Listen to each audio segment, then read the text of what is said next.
Hi there, Alison here with another Cab Franc du jour. Today's wine is taking us to the region of Eger in northern Hungary, and we're looking at the Havas and Timár 2018 Franom Cabernet Franc. Established in 2011, Havas and Timár is a partnership between two longtime friends, Balázs Havas and László Timár. A native of Budapest, winemaker Balázs fell in love with food and wine from an early age, and it was always a dream of his to one day have his own vineyard and winery. During his viticulture and enology studies, he made many friends from the region of Eger, and seeing the beauty and diversity of this region, he and László decided that this is where they wanted to establish their winery. Today, they're working with about 1.5 hectares of vines from their own vineyard, and they're also partnering with growers to source additional grapes for their wines. Since the beginning, Cabernet Franc has been a passion and focus for Balázs on his winemaking journey. And today he's making wines from about 2.5 hectares of Cabernet Franc vines in total. Their flagship bottling of Cabernet Franc is, of course, Franom, which translates from Hungarian to mean my Franc or my Cabernet Franc. And the first vintage of this wine was actually in 2008. In addition to this wine, Balázs is also making a reserve level Cabernet Franc in the best vintages, and this is his Franom Hordóválogatás, which translates to barrel selection. And he's also making a Franom White, which is a white wine from 100% Cabernet Franc as well. As it has been some time since I have done a video featuring a Cabernet Franc from Hungary, I want to provide a little bit of context as to how important this grape variety is here.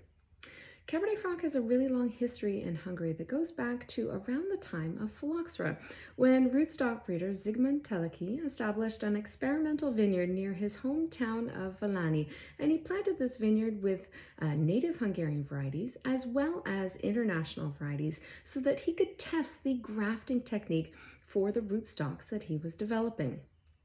Over time, Cabernet Franc became very well adapted to the climate and soils here in Hungary, and today it is the fifth most planted red variety overall, and Cabernet Franc is grown in every single wine region in the country, which is amazing. While Cabernet Franc is arguably the most important variety in the country, it's the most planted variety overall, it's the most important red wine variety for blends as well as single varietal wines. In recent years, Cabernet Franc has emerged as another signature red wine variety for Hungarian winemakers. Today, there's about 1,450 hectares of Cabernet Franc vines planted in the country, and the top three principal regions for the variety are Valani in the south, where there's about 340 hectares of Cabernet Franc vines planted, Eger in the north, where we find about 253 hectares of Cabernet Franc planted, and then Sexad, which is also in the south, and there's about 235 hectares of Cabernet Franc vines planted there. So today's wine is taking us to Eger, which is in the north. So I'm going to take a moment to provide a little bit of an overview of this region and highlight some of the key influences that factor into the growing environment here.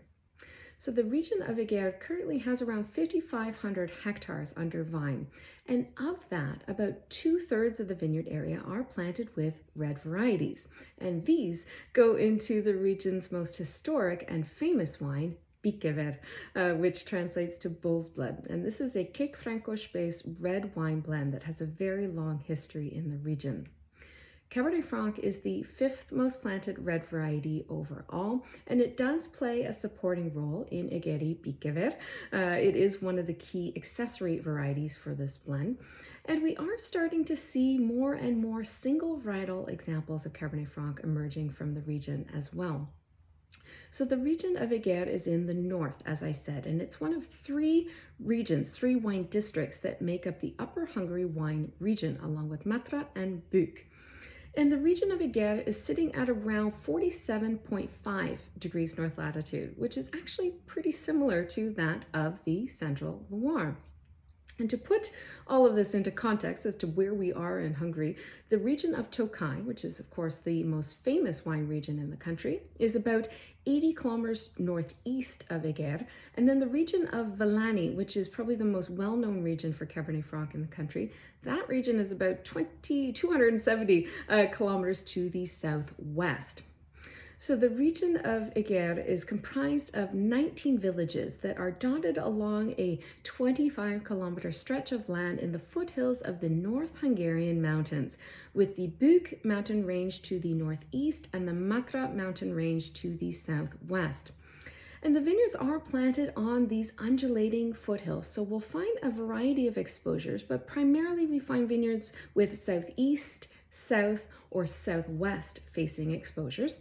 And we do find the vineyards at elevation here, around 150 meters above sea level to upwards to about 280 meters above sea level, with the most famous vineyard in the region, the Nag-Eged Hill, sitting at upwards to about 500 meters above sea level. Now, the climate of Eger would be characterized as cool continental. And one of the key features that influences the climate here is the region's proximity to the Buk mountain range, which I said is to the northeast. So these mountains protect the region from wintertime frost. And during the summertime, the cool breezes that descend down from the mountains in the late afternoons and into the evenings helps to cool the warmer temperatures that are experienced during the daytime. These mountains also help to protect the region from excessive precipitation. So the region is a little bit on the drier side. It experiences about 600 millimeters of precipitation annually.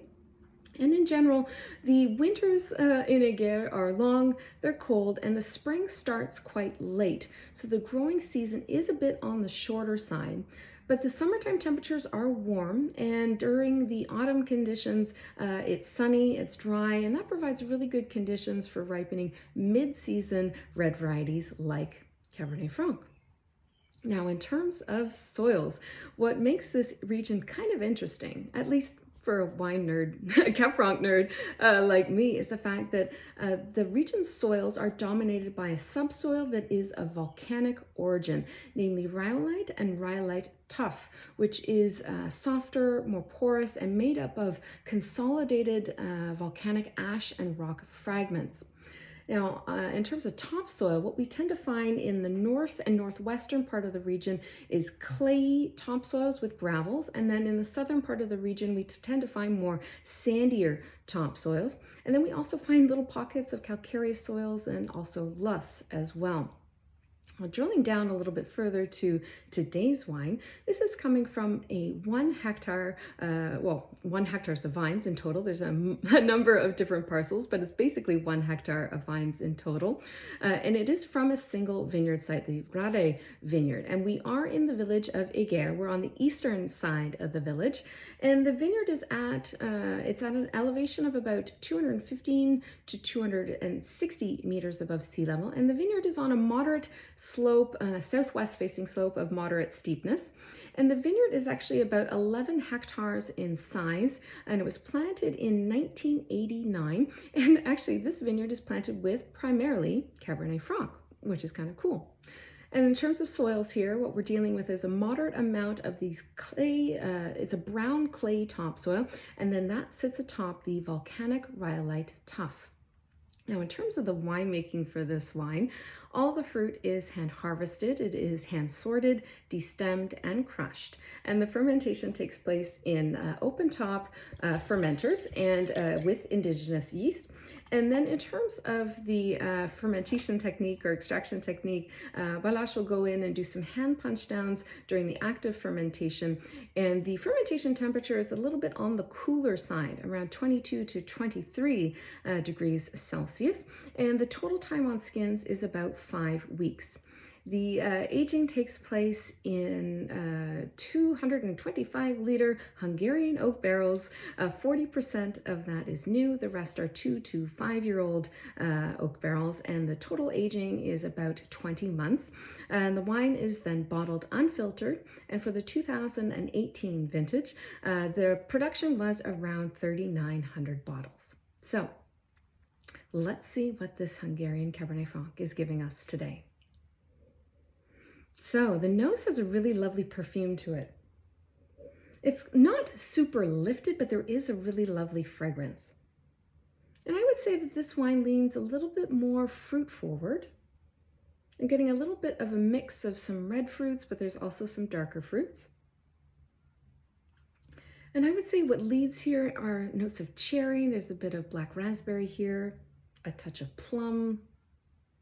There's even like a little bit of like a wild strawberry note as well, almost like a wild strawberry compote. And then we start to get into some savory herbal undertones as well. You know it's Cabernet Franc, like there's no denying it here. And I'm getting what's kind of leaping out of the glass is actually a little bit of eucalyptus, which is kind of interesting. Some herbs here too, like more like, I would say more like marjoram, a touch of bay leaf. And then there's lots of spiciness to the nose as well. And I think that that's probably a bit of barrel coming through, that barrel influence coming through for sure. But there's some varietal spice there, I think, too. There's also a little bit of a floral element to the nose as well. I would say almost kind of reminiscent of jasmine, which is kind of interesting.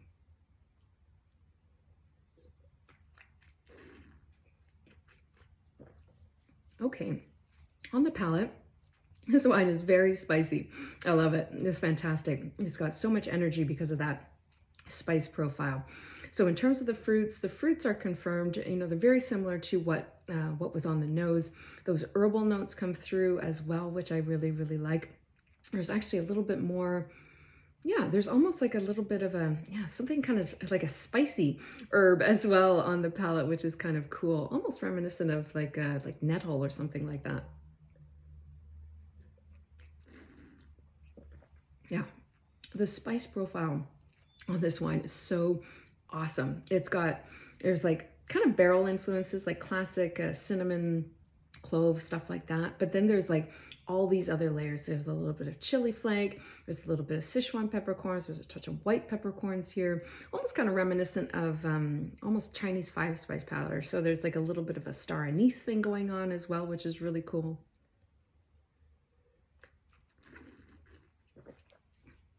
Yeah, but it works so well with the fruit because the fruit has this kind of plushness, with a little bit of ripeness to it. So that spice profile really kind of like, I don't know, it just sort of pulls everything in a really nice way.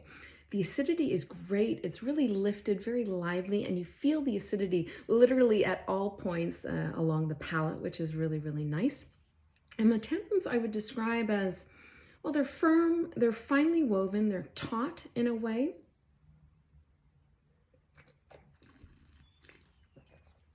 Almost reminiscent of like a fine linen as well. So the combination of this bright acidity, this lively acidity, and these tannins are creating a nice bit of structure here to this wine. This wine is serious. You can sense that this wine has a serious edge to it, while also having a wonderful accessibility, a wonderful companionability to this wine as well, because there's this little bit of a juiciness factor to the palate as well, which is really nice. And so it is very agreeable in that way. It's serious, but it's also kind of not to be taken too seriously, of course, as well.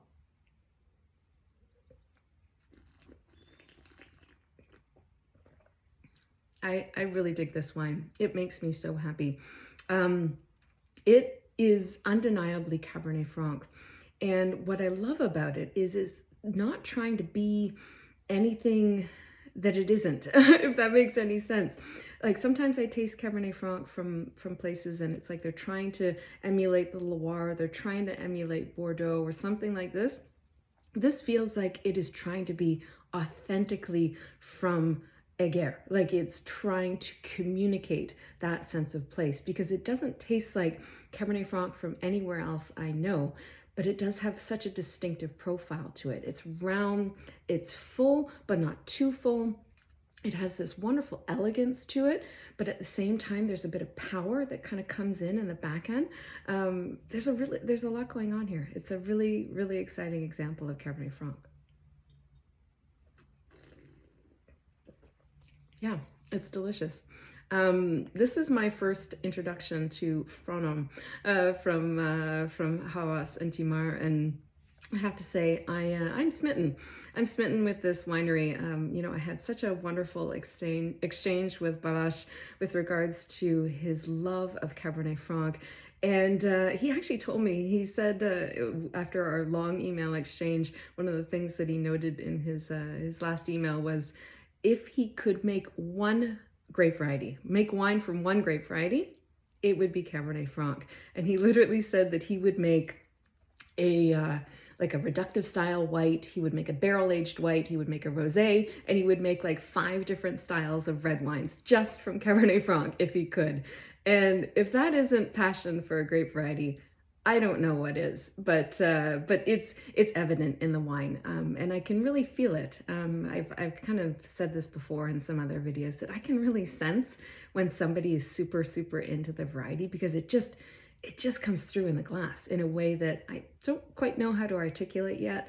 But this is a really delicious example of Cabernet Franc, and it makes me want to get on a plane and get over to Hungary so that I can meet more people like Balázs and meet these winemakers that are really in love with this grape variety in this country, because I think it's something special, and I hope to see more Cabernet Franc coming from Eger and from Hectare and from Vinani, and experience more of what Hungary has to offer with regards to this grape variety. If you have had the pleasure of having the Franom before, I would love to know what you thought of it in the comments below, or perhaps you have discovered another favorite Cabernet Franc from a different part of Hungary or from Eger. I would love to know what that wine is in the comments below. And of course, as always, I will be back again soon with another wine. Cheers.